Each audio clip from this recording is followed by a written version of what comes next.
Welcome to the opening talk of GRIFFIN SAT. My name is Paul. I'll be your tutor and coach for this course. I have taught the SAT to New York City high school students for a decade, and I am excited to share with you my experience and knowledge in this online course.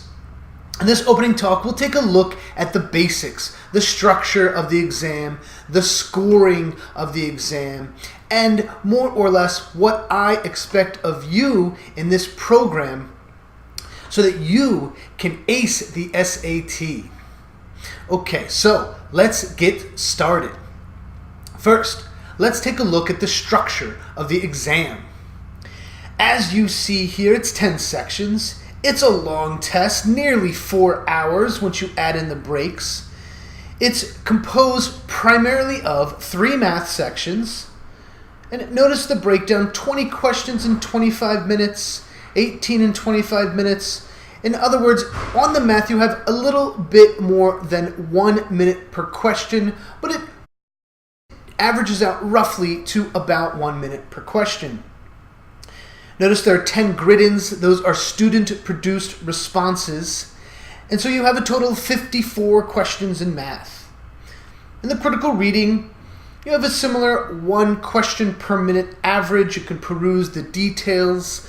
There is 1 section that will ask you to compare and contrast 2 passages.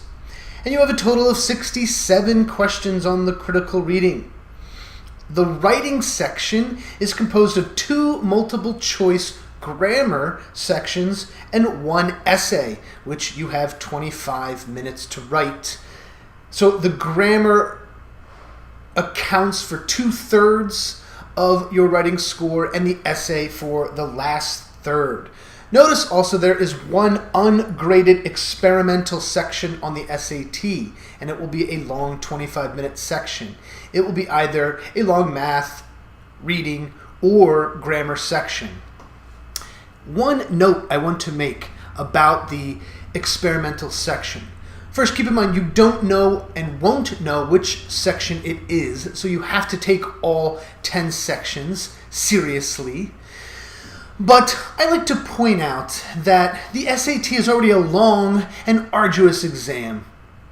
And the SAT writers have added 1 extra section on there, in short, so they can get a sense of the difficulty level of the questions without having to pay students to take the exam and thereby sort of calibrate how hard those questions are for use in an actual future SAT. In other words, they're getting something free.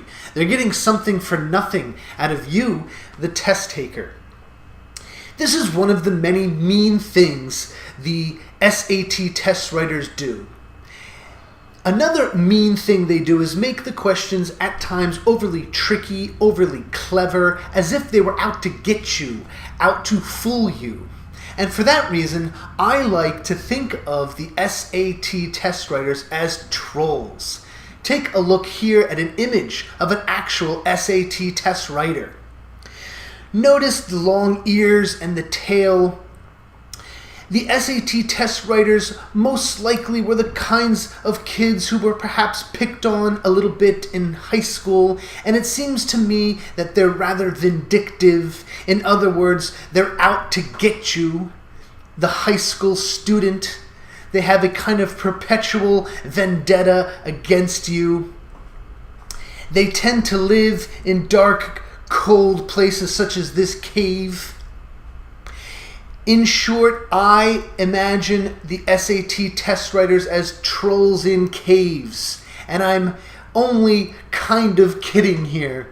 I think it's healthy to develop a bit of a competitive attitude. It's you versus the trolls in caves. In other words, the test writers. Your job in this course is to learn how to outwit them, how to beat them, how to best them at their own game, because trust me, they're out to trick you.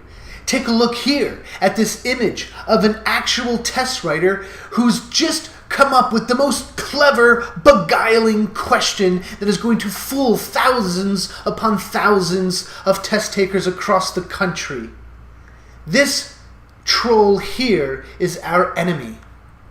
And I would like you to develop a bit of a competitive spirit. You want to beat the trolls in caves. And you'll notice throughout this course, I will use the term troll or trollish to describe certain types of what I consider overly cleverly constructed questions on this exam. But let's move on and talk about the scoring of the SAT. Take a look up here at the big board. This is the general breakdown. The national average for SAT scores is 500 per section. That's what that first number means, which then across 3 sections equates to about a 1,500.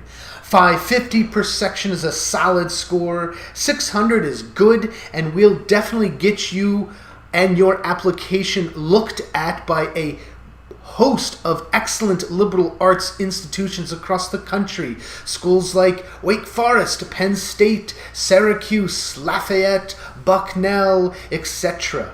600 is kind of a landmark score to begin to build a competitive application. 650 then is very good if you can get your numbers into that range. You know, that means you're approaching 2,000 across the board.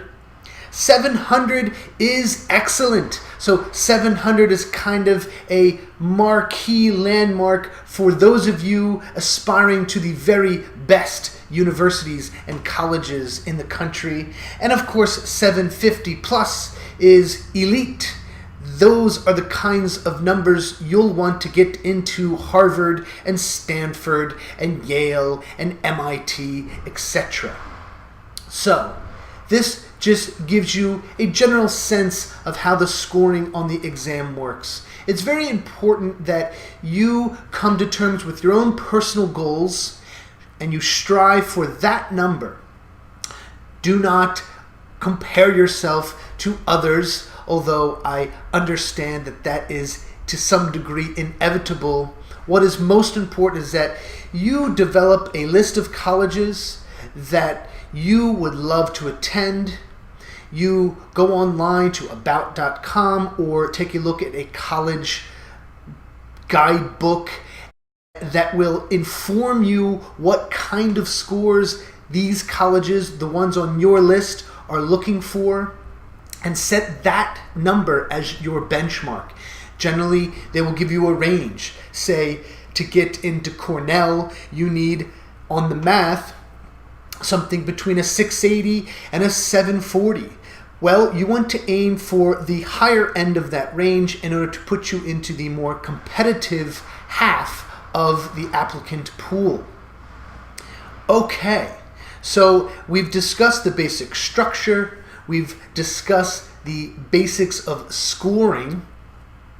Now, in this brief opening talk, I just want to give a kind of pep talk about what it takes really to succeed on the SAT. Take a look at the big board here.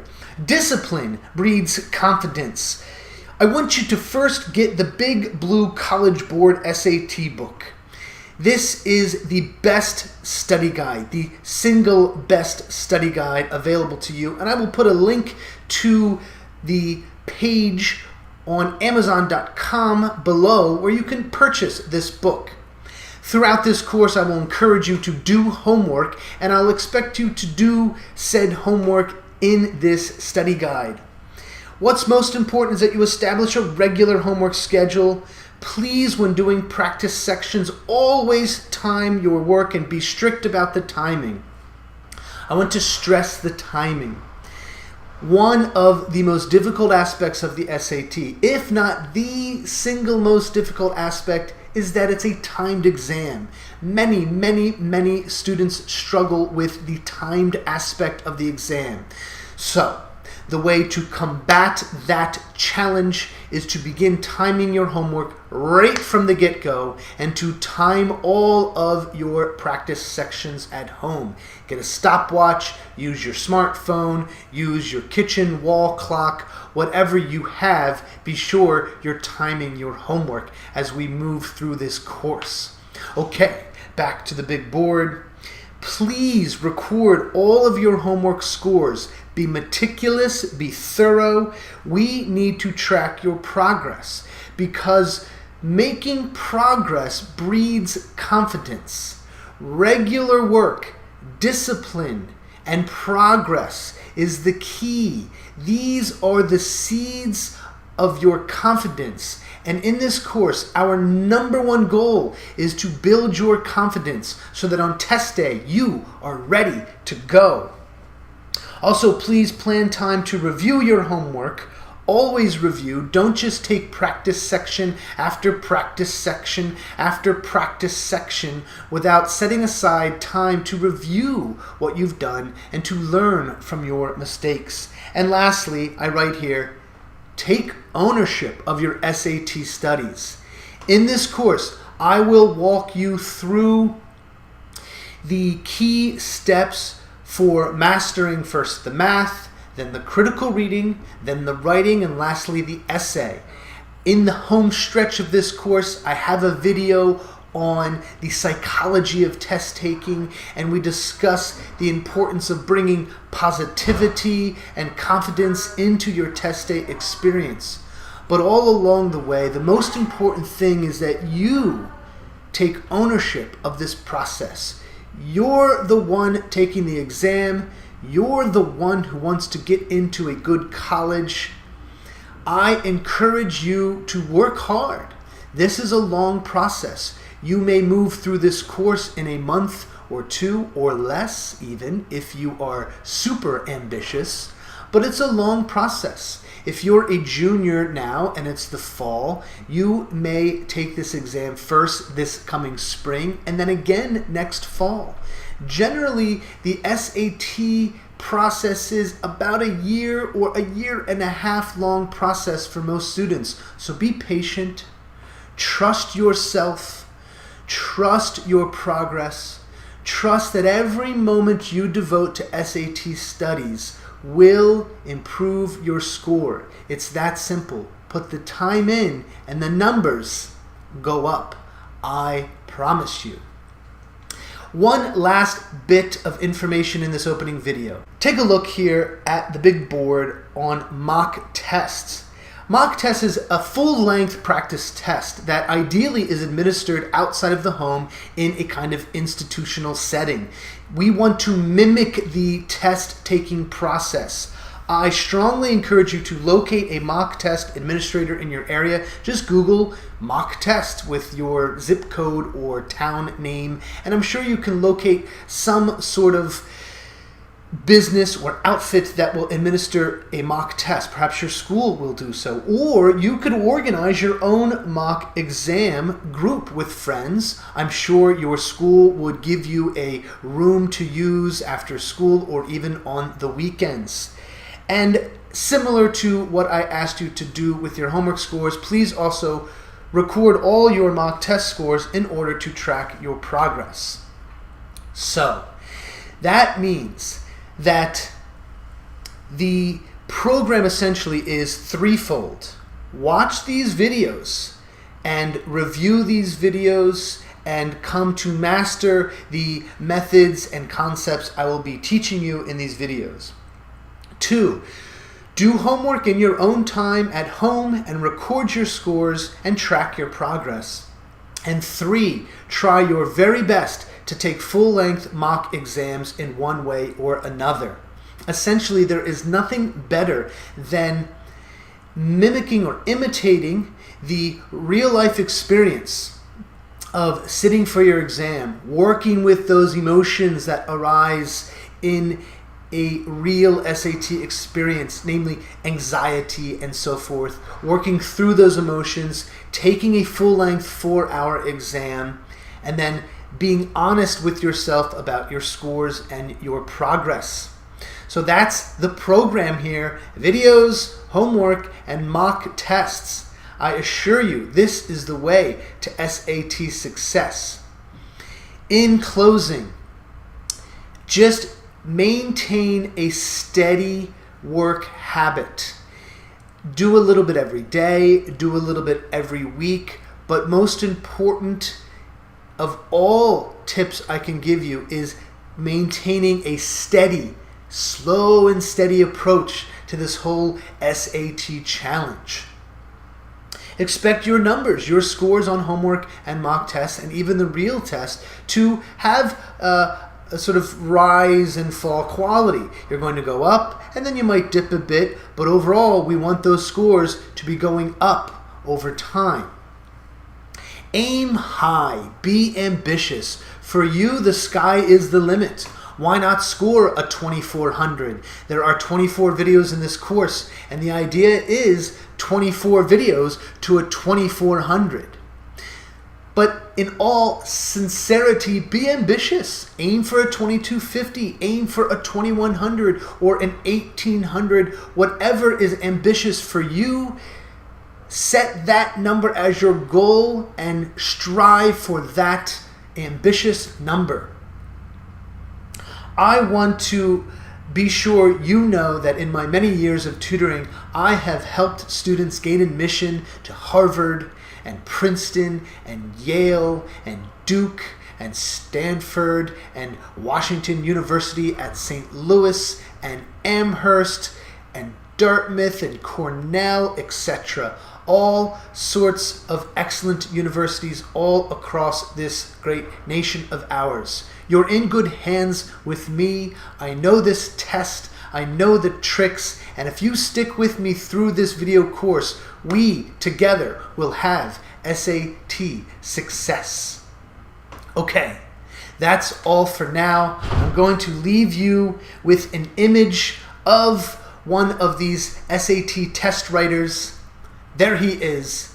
They are mean, vicious trolls. Our goal in this course is to beat them, to best them, to outwit them, and to ace the SAT. And I assure you, from experience, I know you sitting there on the other end of this video, you can do it. So let's get started.